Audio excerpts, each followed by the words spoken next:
السلام عليكم، مرحبا بكم في فيديو جديد من قناة وصفة إسماعيل. نتمنىكم تكونوا بخير وعلى خير. بإذن الله إن شاء الله غادي نحضر معكم زوج اقتراحات اللي كيجيو غزالين وساهلين وكيتحضروا في وقت وجيز للفطور وحتى الكوتي، كيجيو من داك الشرفيع. فكنتمنى انكم تتابعوا الفيديو حتى الاخير وما تنساونيش من لايك وبارطاج فيديو القناة. فرجة ممتعة لكم جميعا. بركة الله. نبدا المقادير وطريقه التحضير. كيف كتلاحظوا هنايا عندي 4 ديال المندرينات اللي يكونوا مغسولين مزيان. طبعا ممكن تخدموا في الخلاط كيف ما ممكن تخدموا بحال اللي غندير انا، تيبقى الاختيار ليكم. 4 ديال المندرينات اللي مغسولين مزيان، زوج منهم غادي نقطعهم بالقشر ديالهم، والزوج الاخرين غادي نزول ليهم القشر ديالهم. انا غير باش نتفادى المروره او اي حاجه تجيني في الكيك، لذلك غادي ندير زوج بالقشر وزوج لا. طبعا لقيت دوك العظيمات لداخل كتزولوهم صافي، كنحاول نقطعهم رقاق هكا باش يطحنوا ليا بسرعه. غادي نضيف لهم 3 بيضات بحراره المطبخ. بالنسبه للمول اللي خدمت به راه مول كبير. 3 البيضات ديال الكيك هو هذاك، قبصه من الملح، كيس سكر بنكهه الفانيليا. وغادي نضيف هنايا كاس من السكر، كاس نوزن منه واش في 125 غرام من سوائل 150 مليلتر. غادي نطحن الكل جيدا، ضروري طحنهم بحيث ما تبقى حتى شي حاجه كتبان، لا طريفات ديال المندرين لا والو. ضروري كلشي يطحن، وفي هذه المرحله كيطحن حتى السكر معاهم. صافي الخليط يكون بهذا الشكل. هنا غادي نضيف 100 مليلتر ديال الزيت، وغنبدا باضافه الدقيق شويه بشويه. من الاحسن الدقيق يكون منخول من قبل باش هكا تيجينا الكيك اكثر خفه. غادي نضيف هنا 15 غرام من الخميره ديال الحلويات، 15 غرام كامله.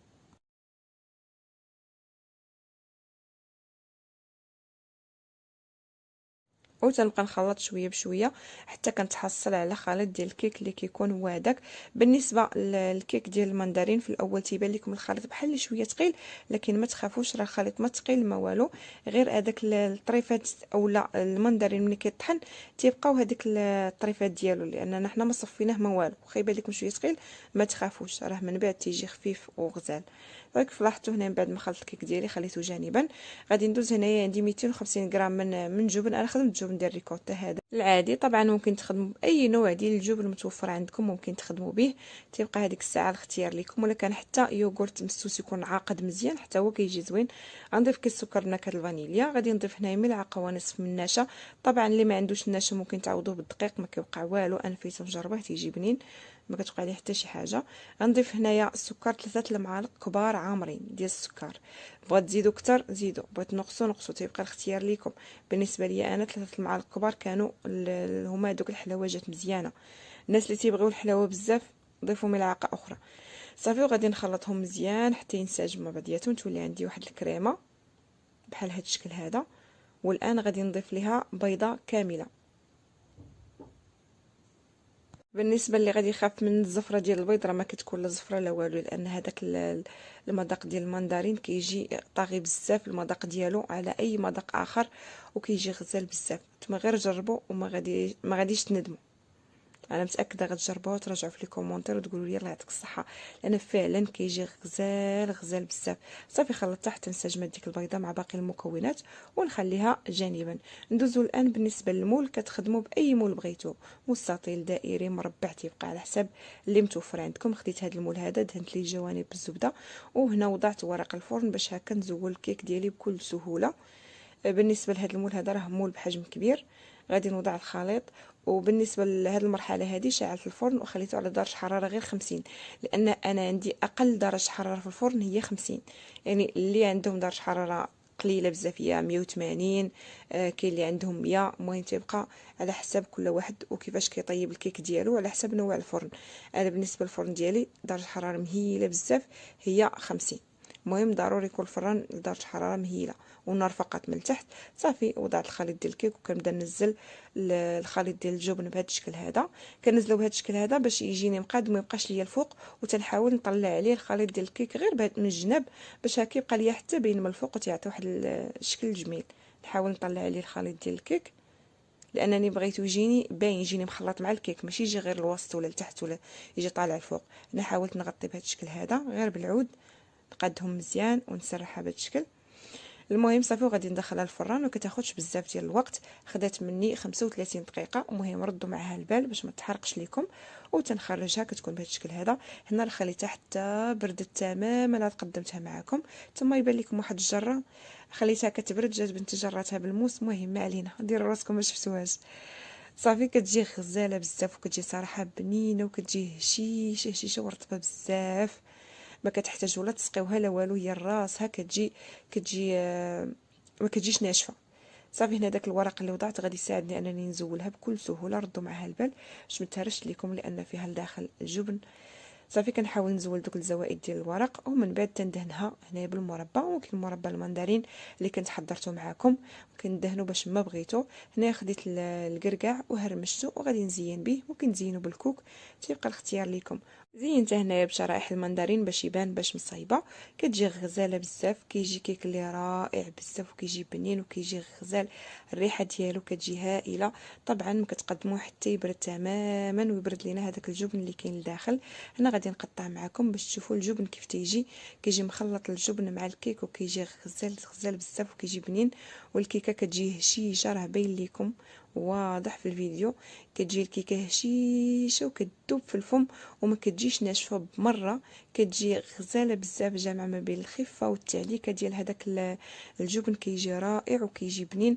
طبعا ممكن نضيفوا اي نكهه بغيتو اخرى مع هذا الكيك هذا. ممكن نضيفوا عصير البرتقال، لكن انا ما ضفت لا عصير، ما ضفت حتى شي حاجه من غير الزيت والبيض. يعني ما ضفت لا حليب لا ما لا عصير لا حتى شي حاجه، لان هذاك المندرين اللي طحنا كيكون كافي انه ما يجيبهاش ناشفه، وكتجي بنينه بزاف. من كل قلبي كنتمنى انكم تجربوها، لان فعلا كتجي رائعه. ولا جربتوها خليوا لي ارائكم في التعاليق، وبارطاجيوها مع الناس اللي كتبغيوهم يجربوها ويذوقوا هذا المذاق المميز والغزال. فكتجي كيكه اللي رائعه وهشيشه. شوفوا غير في التقطيعه كيبان لكم كتجي غزاله بزاف.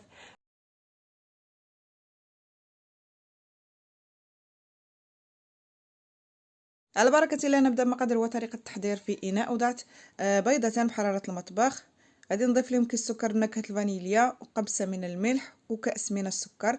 كاس تيوزن من نواشف 125 غرام، ومن السوائل 150 مليلتر، هو اللي ديما كنستعمل معكم. غادي نخلط جيدا البيض حتى نحاول غير يذوب شويه داك السكر، فهمتوا؟ ماشي نخدمو مزيان حتى يذوب السكر. هاد العمليه صراحه هي غير مهمه في البسبوسه والحرشه، لكن انا بالنسبه ليا كتخلي اي حاجه كتجي خفيفه، لا البسبوسه لا الحرشه لا الكيك. غادي نضيف هنا كأس من الماء، وصدقوني ملي كنخدمها بالماء كتجي معلكه اكثر ما كنخدمها بالحليب واليوغورت. كتجي رائعه وفي نفس الوقت اقتصاديه. غادي نخلط مزيان بطبيعه الحال حتى يتجانس معاهم، وهكذا الدوبته السنيده اللي باقا. غادي نضيف هنا نصف كأس من الزيت، دائما عبر نفس الكأس اللي تنخدم به.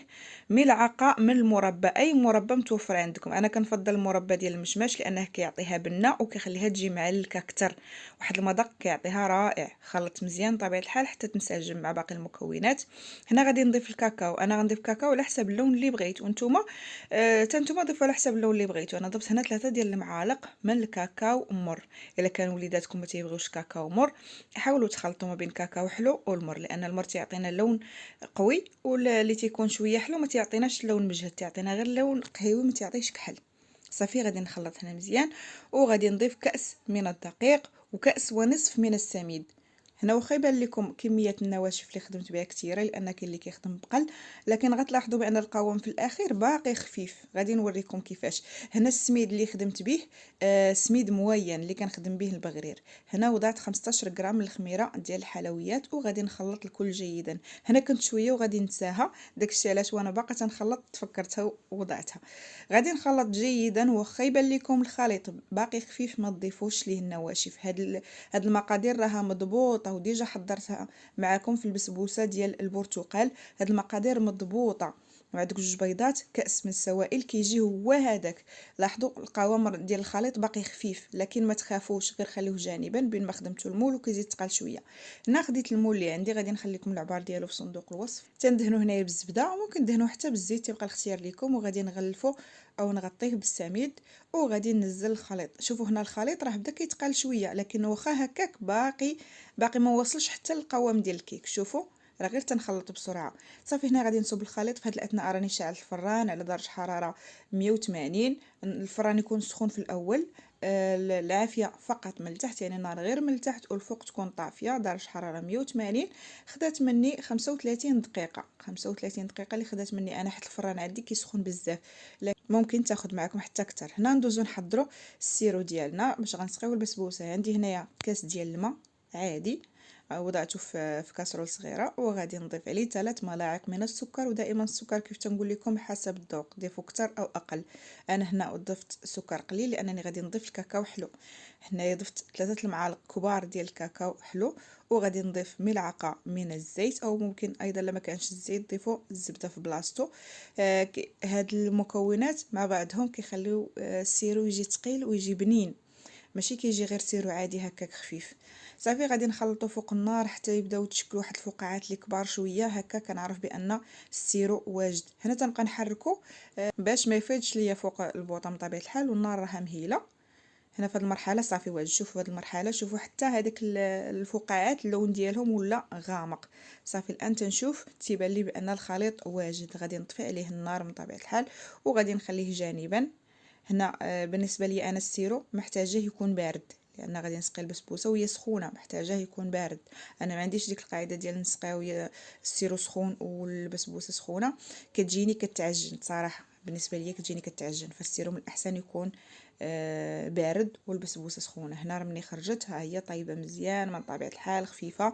غادي نقطعها انا، بما ان عندي المول طويل غادي نقطعها من الوسط، ومن بعد غادي نقطعها بشكل مستطيلات غير بشويه، لانها فتيه لواحد الدرجه ما تتخيلوهاش. تنقطع بشويه. هنا مازال مسرعه شويه الفيديو. الموس اللي يكون شويه عنده دوك السنينات، ما يكونش موس اخر لان تيعجنها. صافي وغادي نبدا نسقيها بالسيرو اللي يكون بارد من طبيعه الحال. هي راه كي خرجتها من الفران بطبيعه الحال قطعتها صافي وبديت تنسقيها ديريكت، ما تسقيوهاش ويا. المهم كل القاعده ديالو، لكن بالنسبه لي انا كتجيني كتعجن الا كان السيرو سخون وهي سخونه. صافي هنايا غادي نزينها كيف ما بغيت. زينوها باش ما بغيت، وانا كل قطعه زينتها في شكل باش هكا حتى الوليدات كل واحد تيهز القطعه اللي كتعجبهم. طبيعه الحال التزيين كيغري اكثر، خصوصا الوليدات الصغار. فهنا تنقول لكم بالوصفه ان شاء الله تنال اعجابكم، وتنقول لكم خليتكم على خير. نتلاقاو في فيديو جديد مع وصفه جديده. ما تنسونيش من لايك والبارطاج من طبيعه الحال، فضلا منكم وليس امرا. خليتكم على خير، مع السلامه.